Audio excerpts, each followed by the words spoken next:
Bonjour à tous. Quelques mots en français puis en anglais.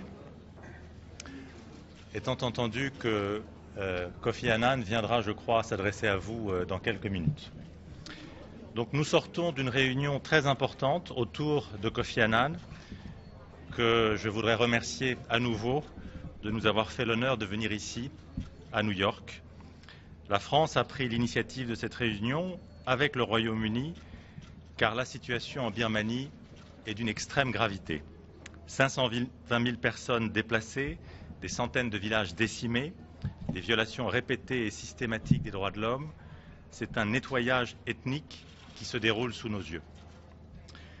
Cette réunion, que j'ai donc présidée avec mon collègue et ami britannique, Matthew Rycroft, avait deux objectifs principaux. Premier objectif, réaffirmer le caractère totalement inacceptable du statu quo. Nous devons, en conséquence, continuer à accroître la pression sur les autorités birmanes pour que leurs premières annonces se traduisent maintenant en actes forts, à commencer par la fin des violences, un accès humanitaire sans entrave et le retour des réfugiés. Sur ce dernier point, nous appelons en particulier au renforcement du dialogue engagé entre la Birmanie et le Bangladesh. Deuxième objectif, soutenir les recommandations du rapport de Kofi Annan et progresser ensemble vers leur mise en œuvre. Ces recommandations constituent en effet une feuille de route claire pour traiter les causes profondes de la crise dans l'état de l'Arakan, parmi lesquelles la privation des droits des Rohingyas. Cette réunion a été particulièrement utile pour construire un consensus autour de ces deux objectifs et pour identifier ce qui constitue, selon nous, les deux clés ou deux des clés d'une sortie de crise.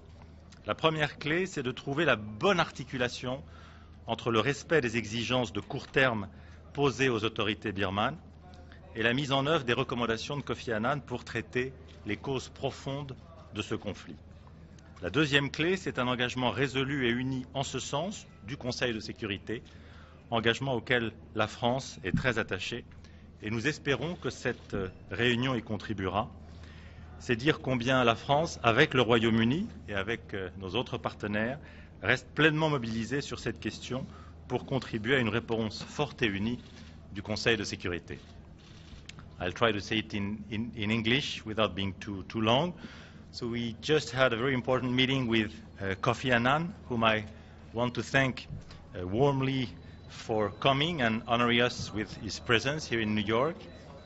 France has taken the initiative of this meeting together with the United Kingdom because the situation in Myanmar is extremely serious.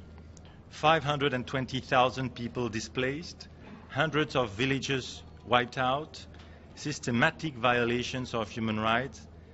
This is an ethnic cleansing happening before our eyes. This meeting that I chaired with Matthew Rycroft, my British friend and colleague, had two objectives. First objective, to refuse and denounce the totally unacceptable status quo. We must therefore continue to increase pressure on Myanmar's authorities so that their first announcements now translate into strong actions, starting with the end of violence, full humanitarian access, and the return of refugees. On this last point, we call on the reinforcement, the strengthening of the dialogue engaged between Myanmar and Bangladesh.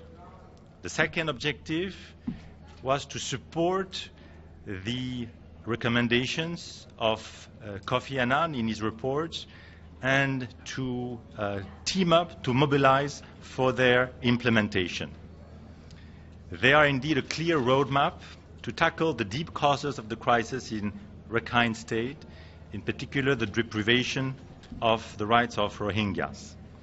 This meeting has been particularly useful, helpful to build consensus on these two objectives and to identify two keys, I would say two key responses to the crisis.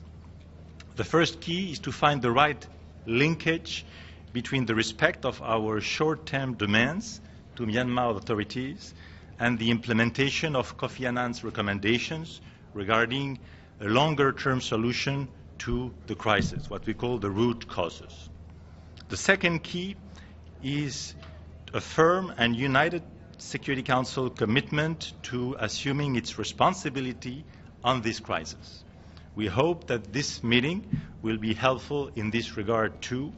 And to conclude, I would say that France, the United Kingdom, and of course many other partners stay fully mobilized on this issue to contribute to a strong and united response of the Council. And against this backdrop, this meeting, in my opinion, was particularly helpful. Merci. Et je donne la parole à mon collègue et ami Matthew Rycroft. Thank you very much. I thought you were going to do it in Chinese, Russian and Arabic as well. But no.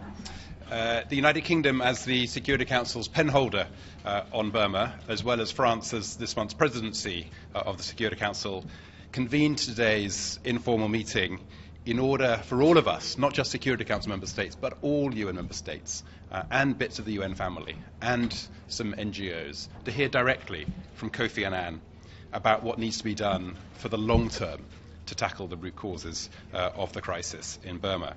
And I'm particularly pleased that representatives from Burma, Bangladesh and others were able to join us, not just to listen to Kofi Annan and what he had to say about his recommendations, but also to hear the strength of feeling from all Security Council members and so many others who spoke as well. I think we have all been appalled by the scale of this man-made tragedy that began with the despicable attacks by the Arakan Rohingya Salvation Army on the 25th of August. And we've all been sickened by the massive and disproportionate response from the Burmese security authorities, which has left countless dead and over 500,000 homeless.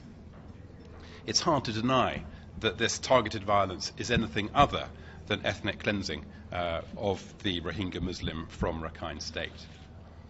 We all know what needs to happen. The violence must stop. The aid must get in. The refugees must be able and must be allowed to return to their homes.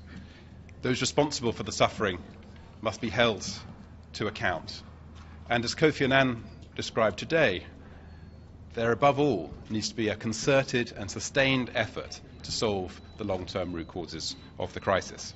Yesterday we heard Aung San Suu Kyi set out in a speech her initial ideas for how to build that long-term future for Rakhine, and we'll be watching developments closely as she turns words into actions.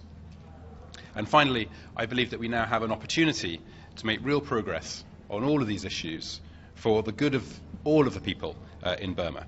And as the penholder in the Security Council on this issue, we will be carrying on working very closely with our colleagues of Security Council members to make sure that we seize this opportunity. Thank you. Thanks, Ambassadors. Michelle Nichols from Reuters. You've held several meetings now on this, and you're still waiting to see the words turn into action. What more action can the Security Council take? Is it time for a resolution, or unilaterally, is the EU considering sanctions on Myanmar to try and stop the violence? Well, the points that Francois and I set out are, I think, broadly speaking, agreed by the members of the Security Council. There's a very high degree of consensus about what needs to be done, and we summarise them in the three big points that Secretary General Guterres made about end to the violence, access for the humanitarian aid, and then the safe return for the Rohingya. Those are the absolutely the heart of it in the short term, and then in the longer term there is the accountability and the Kofi Annan recommendations. I think we heard a very high degree of consensus, so I hope that we will be able to carry on working in a spirit of bringing everyone together in the Security Council, and we will explore whether there is the appetite to do more. I can appreciate that this is all a very long-term sort of outlook in terms of the roadmap of the recommendations, but what are the short and medium-term prospects for this massive amount of people to go back home, and what are they going to go home to?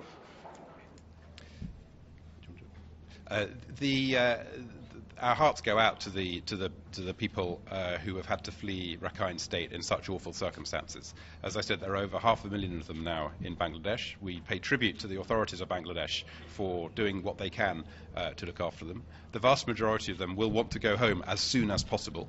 And we are working very closely with the authorities, both in Bangladesh and in Burma, to make that happen.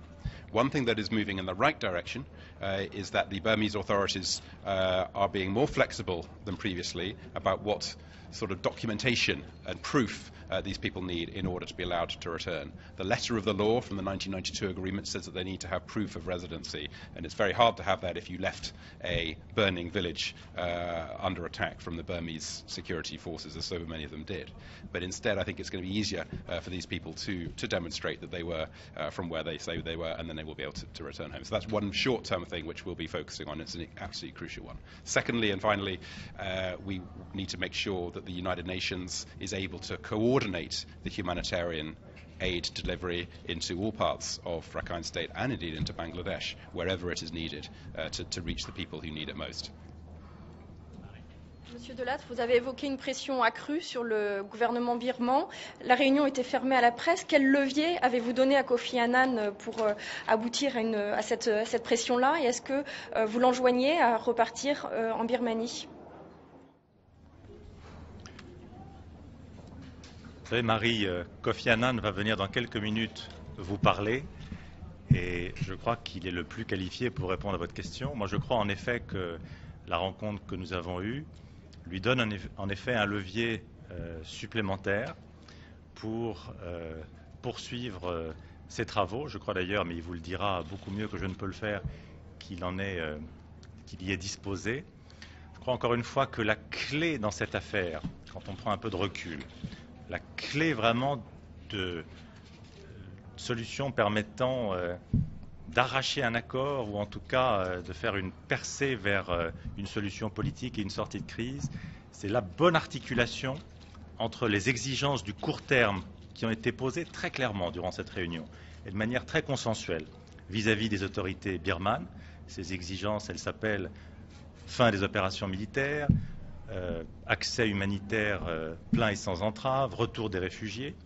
Articuler cela d'un côté, les exigences de court terme posées avec beaucoup de force, j'ai trouvé, lors de la réunion aux autorités birmanes, et d'un autre côté, tout ce que Kofi Annan a proposé dans son rapport en termes de recommandations pour traiter les causes fondamentales, les causes profondes de la crise. C'est autour de la bonne articulation entre le court terme et le long terme, entre les exigences fondées sur la fermeté et un sentier vers la paix fondé par définition sur les partenariats. C'est de la bonne articulation de ces deux contraintes que dépendra notre capacité à tous à, encore une fois, utiliser au mieux cette réunion, je crois, extrêmement importante pour progresser. En tout cas, en ce qui me concerne, je sors de cette réunion convaincu, et c'est le cas de Kofi Annan, je pense qu'il vous le dira, que cette réunion a été extrêmement utile. Et je crois que, j'espère en tout cas que rétrospectivement, elle apparaîtra comme l'un des acquis importants, d'abord de notre travail commun, cher Matthew, et puis de la présidence française aussi du Conseil de sécurité. Je vous remercie. Thank you. Thank you. Country team, Loch Desolate. Is she feeling a role?